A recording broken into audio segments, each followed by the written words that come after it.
বাংলাদেশের প্রধানমন্ত্রী শেখ হাসিনা আপনারা বহু প্রতীক্ষার অবসান ঘটিয়ে হয়তো মাস দুয়েকের মধ্যে উনি ফিরতে পারেন। তিনি বলেছেন যে যাই ঘটে যাক, আমার জীবনে যত দুর্যোগই আসুক না কেন, আমি দেশে ফিরবই।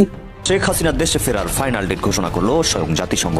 গতকাল জাতিসংঘের বৈঠক চলাকালে এই ঘোষণা দেন জাতিসংঘের মহাসচিব ম্যাথিউ মিলার। বাংলাদেশের সাবেক প্রধানমন্ত্রী শেখ হাসিনার পালিয়ে যাওয়ার প্রায় 2 বছর হতে চলল। সম্প্রতি জাতিসংঘ শেখ হাসিনাকে বাংলাদেশে ফেরানোর বিষয়ে তাদের অবস্থান পরিষ্কার করেছে। যদি তিনি সত্যিই পদত্যাগ না করে থাকেন, তাহলে তিনি প্রধানমন্ত্রী আছেন এখনো। তাহলে আবার তারেক রহমান কি করে প্রধানমন্ত্রী হলেন, কি করে সেখানে ভোট হলো? এই টোটাল জিনিসগুলো কিন্তু প্রশ্নচিহ্নের মুখে পড়ে যায়। কালকে যদি শেখ হাসিনার ব্যাপারে ট্রাম্প বলে দেন তাকে আবার তার রাজপাট ফিরিয়ে দেওয়া হোক, শাসনের শেখ হাসিনা এখনো officially she is the prime minister of Bangladesh, তাহলে তার বিরোধিতা করবার জন্য পৃথিবীতে কেউ থাকবে না। অবশ্য রাষ্ট্র চালাতে চরমভাবে এরা ব্যর্থ, অর্থ বানাতে আর অর্থ আত্মসাৎ করতে দুর্নীতিতে তারা চ্যাম্পিয়ন। এই অবস্থায় দেশ চলতে পারে না, এখান থেকে দেশকে উদ্ধার করতেই হবে। বাংলাদেশ যে একটা দুঃশাসনের কবলে পড়েছে, এখানে যে সকল মানুষের যে চরম কষ্ট এবং এই সংখ্যালঘু সম্প্রদায় থেকে শুরু করে মুক্তিযুদ্ধ সম্পর্কের শক্তির উপর যে চরম নির্যাতন চলছে, এই বিষয়গুলি তুলে ধরে তা জনমত সৃষ্টি করতে হবে। আসসালামু আলাইকুম দর্শক, সিগন্যাল বিডি চ্যানেলের নতুন একটি গুরুত্বপূর্ণ নিউজ ভিডিও নিয়ে আপনাদের মাঝে হাজির হলাম। প্রিয় দর্শক, বাংলাদেশের বর্তমান রাজনৈতিক প্রেক্ষাপট জানতে যারা এই ভিডিওটিতে ক্লিক করেছেন তাদের সবাইকে বলবো আপনারা ধৈর্য সহকারে পুরো ভিডিওটি দেখতে থাকুন, কারণ এই ভিডিওটিতে এমন কিছু তথ্য বা উপাত্ত শেয়ার করা হয়েছে যা জানলে আপনারা অবাক হবেন। প্রিয় দর্শক, ইতিমধ্যে আপনারা অনেকগুলো ভিডিওর অংশ বিশেষ দেখে নিয়েছেন এবং আশা করি দেখেই বুঝতে পেরেছেন আজকের ভিডিওটি কতটি গুরুত্বপূর্ণ এবং আকর্ষণীয় হতে চলেছে। এখনো যারা আমাদের চ্যানেলটি সাবস্ক্রাইব করেননি তাদের সবাইকে বলবো আমাদের চ্যানেলটি সাবস্ক্রাইব করে পাশে থাকা বেল আইকনটা অন করে দিবেন, আর যারা ইতিমধ্যে সাবস্ক্রাইব করেছেন তাদেরকে অসংখ্য ধন্যবাদ। তো প্রিয় দর্শক, চলুন আর কথা বাড়াবো না, একটি লাইক দিয়ে মূল ভিডিওতে যাওয়া যাক। বাংলাদেশের প্রধানমন্ত্রী শেখ হাসিনা আপনারা বহু প্রতীক্ষার অবসান ঘটিয়ে হয়তো মাস দুয়েকের মধ্যে উনি ফিরতে পারেন। আজকে এই খবর বলছি আমি একেবারে কনফার্ম হয়ে। তিনি একটি বিষয়ের উপরে নিশ্চিত হওয়ার জন্য, বিষয়টি আমার কাছে পরিষ্কার নয়, আগে বলে দিচ্ছি, কনফার্ম হওয়ার জন্য তিনি একটু অপেক্ষা করছেন। তিনি বলেছেন যে যাই ঘটে যাক, আমার জীবনে যত দুর্যোগই আসুক না কেন, আমি দেশে ফিরবই, এবং সেটা ওই যে একটা পয়েন্ট যেটা আটকে আছে সেই পয়েন্টটা একদম ঠিকঠাক হয়ে গেলে আর ভারতবর্ষের গ্রিন সিগন্যাল পেয়ে গেলে আমি দেশে ফিরে যাব। এবার আপনারা এটা 2 মাস কেন বললাম? কারণ 2 মাসের মধ্যে আপনার বড় কিছু ঘটনা ঘটতে চলেছে। আপনারা জানেন আমেরিকার একটি ট্রেড টিম আমাদের ভারতবর্ষে এসছে, তারা বসে নেগোশিয়েট করবে। নেগোসিয়েশন হবে না, আমি আগেই বলে দিচ্ছি, নেগোসিয়েশন হবে না। যদি হতো তাহলে প্রেসিডেন্ট ডোনাল্ড ট্রাম্পের ফোন মোদিজি ধরতেন। সম্ভবত 9 তারিখ থেকে 19 তারিখের মধ্যে ডোনাল্ড ট্রাম্প বেশ কয়েকবার ফোন করেন নরেন্দ্র মোদীকে, বেশ কয়েকবার, কিন্তু না এপাশে ফোন বাজে না কেউ হ্যালো করে।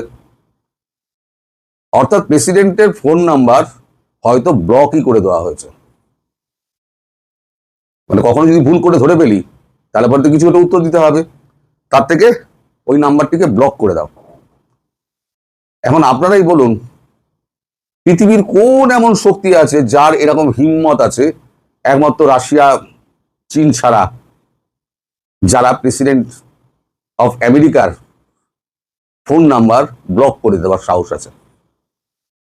তিনি হয়তো চেষ্টা করছিলেন যে এই ট্রেড নেগোসিয়েশনের একটা রাস্তা বার করার জন্য মোদিকে ধরার।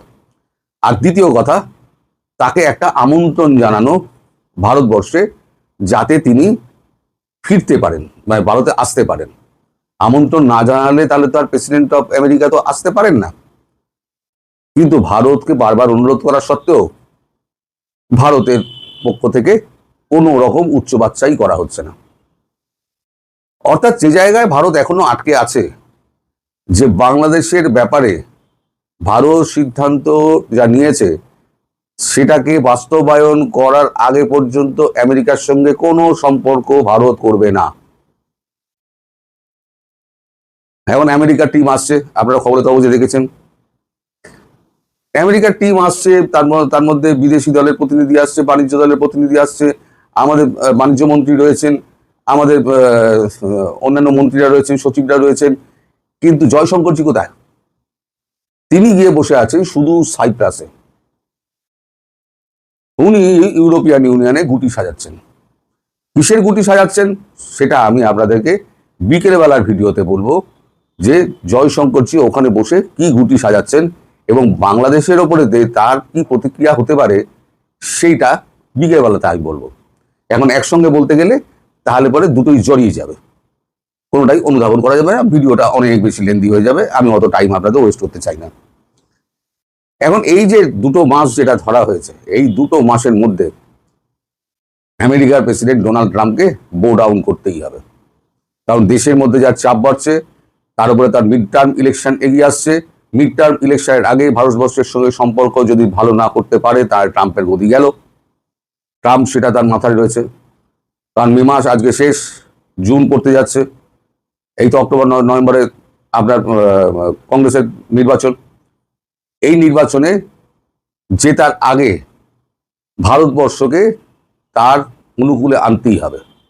এখন তার জন্য তার এত ছটফটানি, কারণ দেশের মধ্যে নানান রকম কথা হচ্ছে যে আপনার আমলে সব জায়গার সঙ্গে, ভারতের সব দেশের সঙ্গে, পৃথিবীর সব দেশের সঙ্গে আমেরিকার একটা দূরত্ব তৈরি হয়েছে, আমেরিকার মূল্য বৃদ্ধি হয়েছে, আমেরিকার মুদ্রার পতন হয়েছে এবং আমেরিকার বদনাম হয়েছে। আপনি এমন একটি প্রেসিডেন্ট যিনি আমেরিকাকে একেবারে মানে বদনাম করে ছেড়ে দিয়েছেন।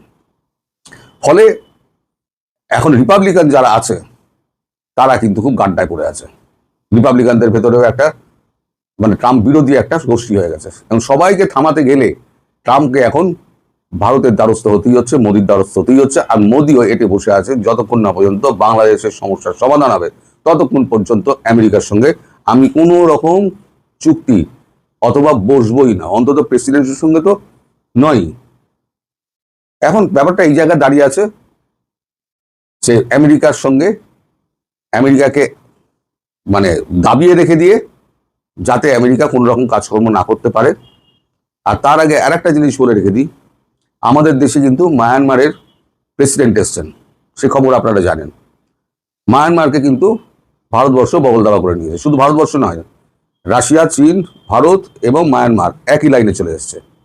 ফলে এইখানে যে আরাকান আর্মি করিডোর করে মায়ানমারের অংশ নিয়ে, বাংলাদেশের অংশ নিয়ে, ভারতের অংশ নিয়ে যে খ্রিস্টান ইস্ট তিমুরের মতো খ্রিস্টান রাষ্ট্রটা তৈরি করার যে একটা পরিকল্পনা ছিল, সেই পরিকল্পনাটুকু ভেস্তে দিয়েছে ভারত।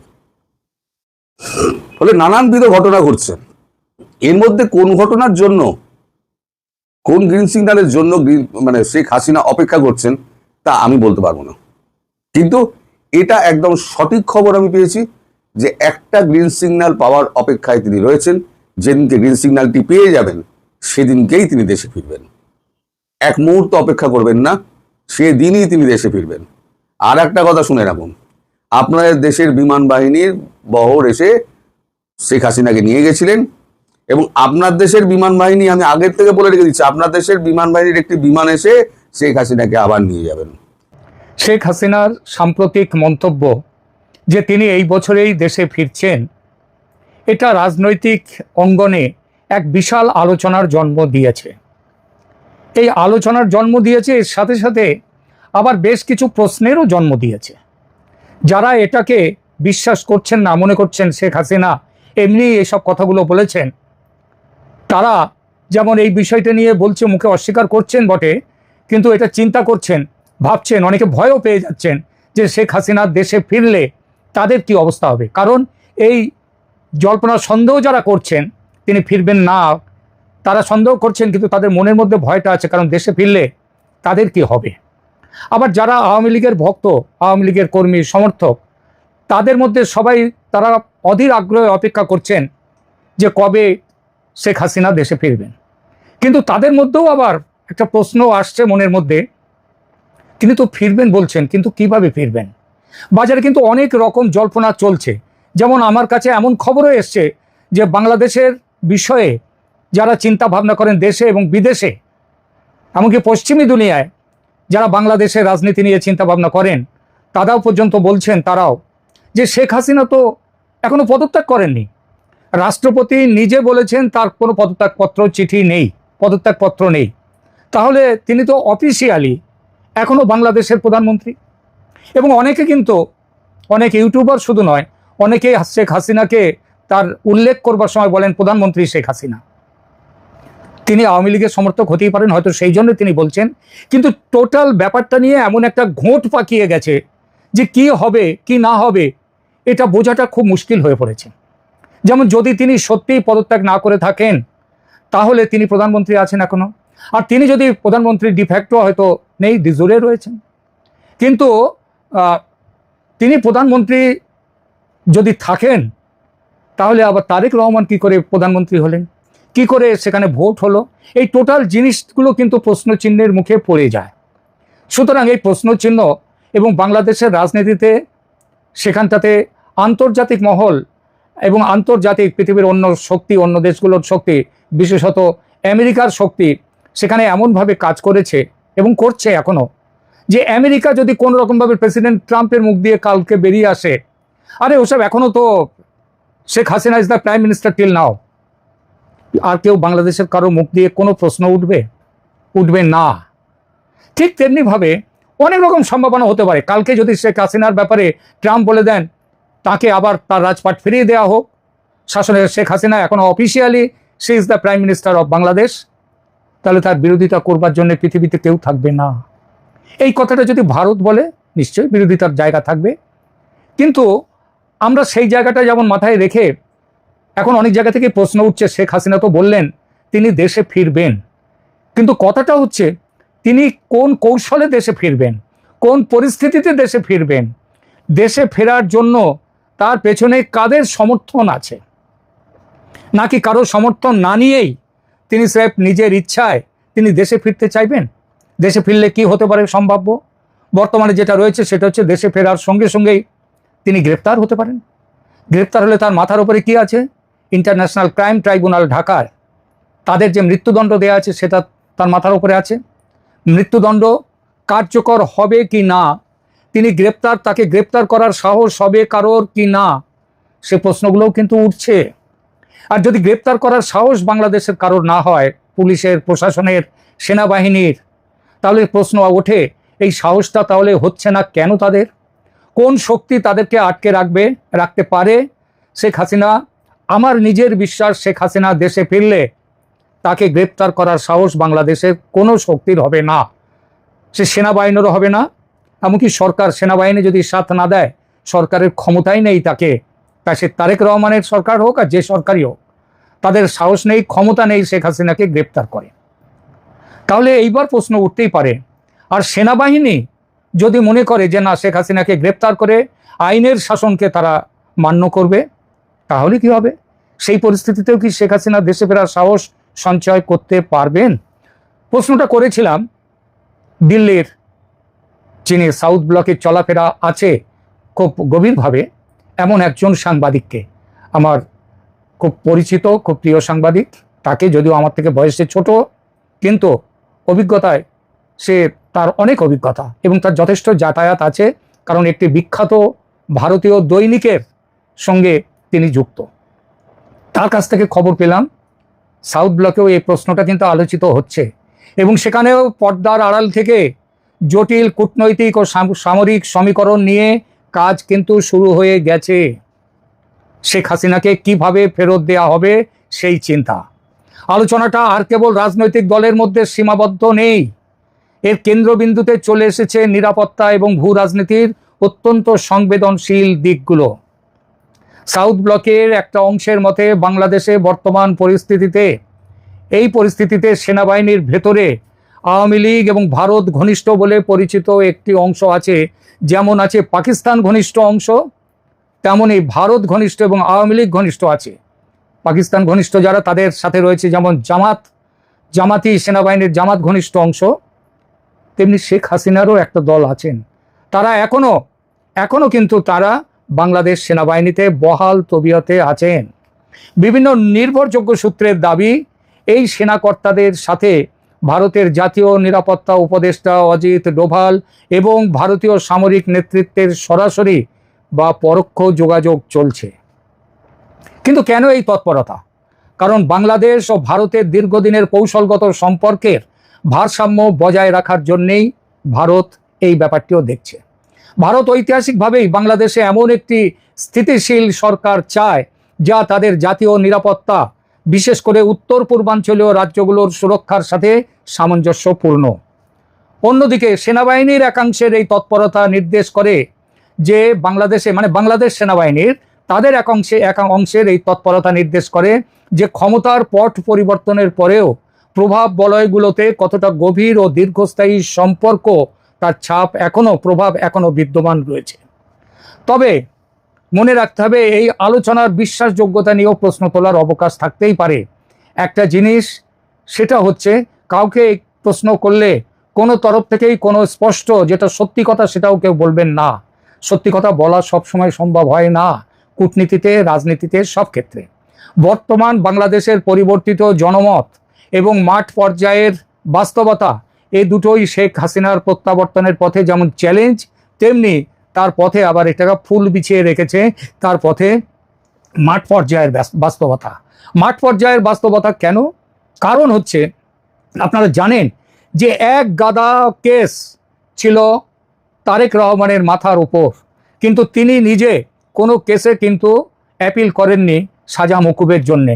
তার হয়ে কিংবা ওই একই কেসে অন্যরা যখন তারা অ্যাপিল করেছে, সেই সব অ্যাপিলের ভিত্তিতে তারা ছাড়া পাওয়ার সাথে সাথে তারেক রহমানও ছাড়া পেয়েছেন।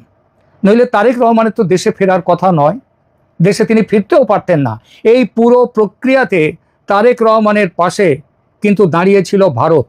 কারণ ওই ভারত চেয়েছিল যে একমাত্র শেখ হাসিনার ওপর বেট রেখে দিয়ে, তাকে বিশ্বস্ত রেখে দিয়ে, আওয়ামী লীগের ঝুড়িতে সব ডিম রেখে দিয়ে চলাটা কূটনীতিতে কিছু সময়ে ঠিক ভালো ফল দেয় না, সুফল দেয় না।